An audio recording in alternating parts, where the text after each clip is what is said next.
Ketidakjelasan yang timbul akibat keengganan negara menjelaskan siapa di balik penembakan secara membabi buta terhadap orang-orang yang dicap gali.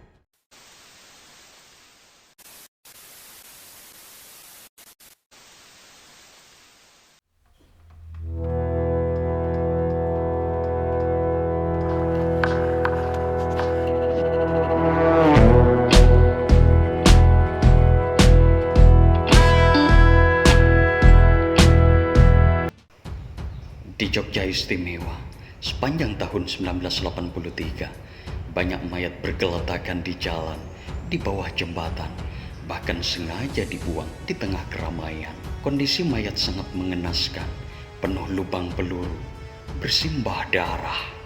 Sebelum dibuang, sebagian mayat dimasukkan ke karung goni. Penembakan membabi buta tersebut merupakan bagian dari operasi penertiban kejahatan atau yang disebut OPK, sebuah operasi gabungan pemberantasan gali Jogja yang diprakarsai Letkol M. Hasbi, saat itu Komandan Garnizon Jogja. Pasca mayat berjatuhan, pihak berwenang negara enggan memikul tanggung jawab secara terbuka. Jenderal Beni Murdani malah menyatakan bahwa mayat-mayat yang secara teratur muncul di jalanan merupakan hasil dari perang perebutan wilayah di antara para gali sendiri.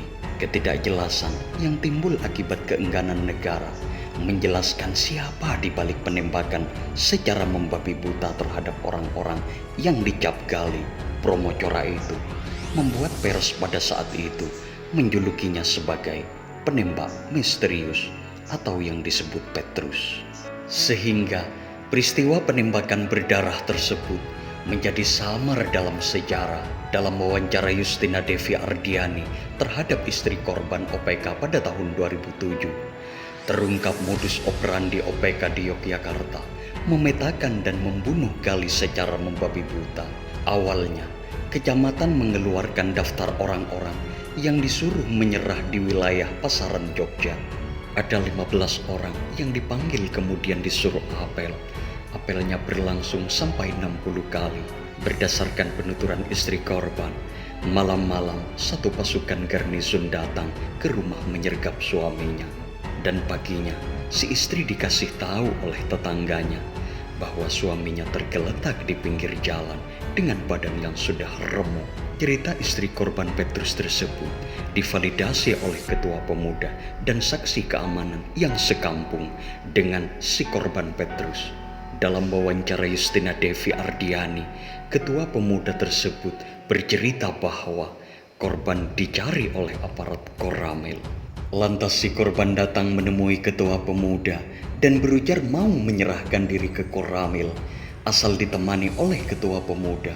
Akhirnya, bersama ketua pemuda dan beberapa warga, si korban diantar ke Koramil. Berdasarkan penuturan ketua pemuda, sesampainya di Koramil, si korban dibawa ke Kodim yang terletak di depan Rumah Sakit Bethesda Jogja. Si korban ternyata tidak ditahan, hanya disuruh apel tiap hari selama 2 minggu. Sebelum ditemukan tergeletak di pinggir jalan, si ketua pemuda bercerita bahwa seharusnya hari itu hari terakhir korban apel, namun tidak pulang-pulang.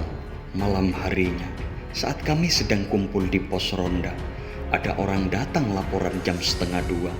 Cerita di arah barat ada rame-rame. Kami mendatanginya dan menemukan korban sudah tergeletak di jalan, ujar si ketua pemuda saat wawancara dengan Justina Devi Ardiani pada Januari 2007.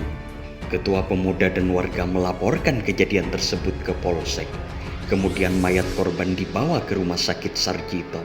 Mayat korban kemudian diambil dari Rumah Sakit Sarjito dan dibawa ke rumahnya.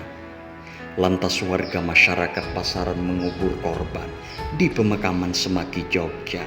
Selain mengeluarkan catatan nama orang-orang yang disuruh menyerah dan kemudian disuruh apel, modus operandi OPK juga menyasar orang-orang yang bertato.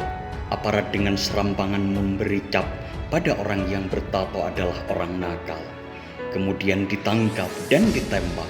Ada juga modus operandi pembunuhan terhadap gali yang sangat ekstrim. Malamnya gali ditangkap aparat, dibawa ke Wonosari, dibawa ke Loeng Besar yang terletak di desa Mijahan, Semano, Gunung Kidul. Para gali yang dibawa ke Lueng disiksa terlebih dahulu. Kaki dan tangannya ditali, lalu disuruh berjalan sedikit demi sedikit hingga jatuh dan tercebur ke dalam Lueng. Lueng yang ada di Mijahan, Semano, Gunung Kidul ini menjadi tempat eksekusi ekstrim bagi para gali dari berbagai kota, mulai dari Magelang, Semarang, dan Yogyakarta. Konon gali yang dibawa ke Lueng Mijahan Semano adalah para gali yang kebal saat ditembak. Oleh karena itu, para gali yang sakti itu dibunuh secara pelan-pelan dengan kaki tangan terikat, lalu dimasukkan ke Lueng.